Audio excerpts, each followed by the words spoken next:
അങ്ങനെ K P C അധ്യക്ഷന്റെ കസേരയിൽ നിന്ന് ഒടുവിൽ സുധാകരനെ പിടിച്ച് പുറത്താക്കി കോൺഗ്രസുകാർ.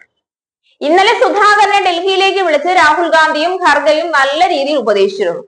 നിലമ്പൂർ ഉപതെരഞ്ഞെടുപ്പാണ് കോൺഗ്രസുകാർ പ്രധാനമായും ലക്ഷ്യം വെക്കുന്നത്. നിലമ്പൂർ ഉപതെരഞ്ഞെടുപ്പിന്റെ കാര്യത്തിൽ തന്നെ വലിയ തർക്കങ്ങളാണ് ഇപ്പോഴും നേതൃത്വത്തിനുള്ളിൽ നടക്കുന്നത്.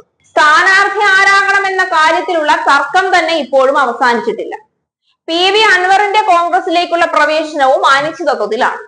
ഇതൊക്കെ കൂടി ഒന്ന് പരിഹരിച്ച് എടുത്താൽ മാത്രമേ തിരഞ്ഞെടുപ്പിലേക്ക് ചിന്തിക്കാൻ പോലും കോൺഗ്രസിന് കഴിയൂ. എന്നാൽ കേരളത്തിലെ കോൺഗ്രസ് പ്രസ്ഥാനത്തിന്റെ അവസ്ഥ വളരെ പരിതാപകരമാണ് എന്നുള്ള റിപ്പോർട്ട് ദീപ മുൻഷി കൊടുത്തപ്പോൾ തന്നെ എത്രയും പെട്ടെന്ന് കേരളത്തിൽ KPCCയുടെയും DCCയുടെയും തലപ്പത്ത് വൻ അഴിച്ചുപണി നടത്തണമെന്നുള്ള തീരുമാനം ഹൈക്കമാൻഡ് കൈക്കൊണ്ടിരുന്നു. എന്നാൽ ഇതിനെതിരെ നേതാക്കന്മാർ തന്നെ ശക്തമായി രംഗത്ത് വന്നു. അധ്യക്ഷ പദവി ചത്താലും ഒഴിഞ്ഞു കൊടുക്കില്ല എന്ന് പറഞ്ഞ് സുധാകരൻ കടുംപിടുത്തം പിടിച്ചതോടുകൂടി കാര്യങ്ങളാകെ അവതാളത്തിലായി. KPCC അധ്യക്ഷനെ മാറ്റുമ്പോൾ പ്രതിപക്ഷ നേതാവിനെയും പൊതുവെ മാറ്റാറുണ്ടെന്നും ഞാൻ പോകുന്നെങ്കിൽ സതീശനെയും കൊണ്ടേ പോകൂ എന്നും പറഞ്ഞാണ് സുധാകരൻ നിന്നത്. സതീശൻ പ്രതിപക്ഷ നേതാവായി ഇരുന്നിട്ട് കേരളത്തിൽ പ്രത്യേകിച്ചൊന്നും കിട്ടാനില്ല എന്നത് മറ്റൊരു കാര്യം. എന്നാൽ സതീശന് പകരം മറ്റൊരാളെ കണ്ടെത്താൻ പോലും കഴിയാത്ത വിധം കേരളത്തിലെ കോൺഗ്രസ് പ്രസ്ഥാനം അധപ്പതിച്ചും പോയി. ഇതിനിടയിൽ നിലമ്പൂർ ഉപതെരഞ്ഞെടുപ്പിന്റെ തീയതി പ്രഖ്യാപിക്കാനുള്ള സമയം അടുത്തതോടുകൂടിയാണ് തിരക്കിട്ട KPCC അധ്യക്ഷനെ മാറ്റാനുള്ള ശ്രമം നടത്തുന്നത്. ആന്റോയും സണ്ണിയുമാണ് KPCC അധ്യക്ഷൻ പദവിയിലേക്ക് നാമനിർദ്ദേശം ചെയ്യപ്പെട്ടിരിക്കുന്ന രണ്ടുപേർ. പൊതുവെ ക്രിസ്ത്യൻ വിഭാഗത്തിനോട് അനുഭാവം പ്രകടിപ്പിച്ചിരുന്ന കോൺഗ്രസ് പ്രസ്ഥാനം കഴിഞ്ഞ കുറെ കാലമായി ക്രിസ്ത്യൻ വിഭാഗത്തിനോട് അവഗണനയാണ് കാണിക്കുന്നത് എന്ന തരത്തിലുള്ള പല ചർച്ചകളുമുണ്ട്. അതൊരു തരത്തിൽ കോൺഗ്രസിന്റെ വോട്ടുകളെ ബാധിച്ചിട്ടുമുണ്ട്. അതുകൊണ്ട് തന്നെയാണ് ഇപ്രാവശ്യം KPCC അധ്യക്ഷ സ്ഥാനത്തേക്ക് ഒരു ക്രിസ്ത്യൻ മതവിഭാഗത്തിൽ നിന്നുള്ള ആളിനെ തന്നെ പരിഗണിക്കാനുള്ള ചർച്ചകൾ നടത്തുന്നത്. നിലവിൽ പരിഗണിക്കപ്പെട്ടിരിക്കുന്ന രണ്ട് വ്യക്തികളും ക്രിസ്ത്യൻ മതവിഭാഗത്തിൽ നിന്നുള്ളത് ആണ് എന്നുള്ളത് ഇതിനോടൊപ്പം തന്നെ കൂട്ടിച്ചേർക്കേണ്ട കാര്യമാണ്.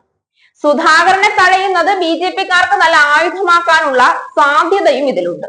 ഒരു ഹിന്ദുവിനെ താഴെ ഇറക്കി പകരം ഒരു ക്രിസ്ത്യാനിയെ സ്ഥാനാരോഹണം ചെയ്യുന്നത് ഹിന്ദു വിഭാഗത്തിനോടുള്ള ബോധപൂർവമായ അവഗണനയാണ് എന്ന് വരുത്തി തീർക്കാൻ BJPക്ക് കഴിയും.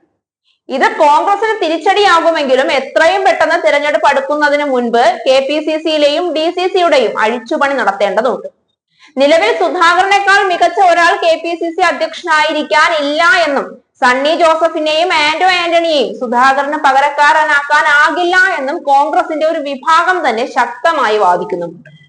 ഒരു നേതൃമാറ്റം ഉണ്ടാക്കി നിലമ്പൂർ പിടിച്ചെടുത്താൽ മാത്രമേ വരാൻ പോകുന്ന തദ്ദേശ തെരഞ്ഞെടുപ്പിലും നിയമസഭാ തെരഞ്ഞെടുപ്പിലും വോട്ട് പിടിക്കാനുള്ള ശ്രമമെങ്കിലും കോൺഗ്രസിന് നടത്താൻ പറ്റും.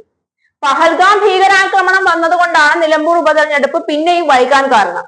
എന്നാൽ ഇനി തിരഞ്ഞെടുപ്പ് നീട്ടിവെക്കാൻ യാതൊരു സാധ്യതയുമില്ല. ഈ സ്ഥിതിക്ക് എത്രയും പെട്ടെന്ന് കോൺഗ്രസിന് കേരളത്തിലെ ജനങ്ങൾക്കിടയിൽ ഒരു മതിപ്പുണ്ടാക്കിയെടുക്കാനെങ്കിലും അഴിച്ചുപണി നടത്തേണ്ടത് അനിവാര്യമാണെന്ന ഘട്ടത്തിലാണ് നിൽക്കുന്നത് കാര്യങ്ങൾ.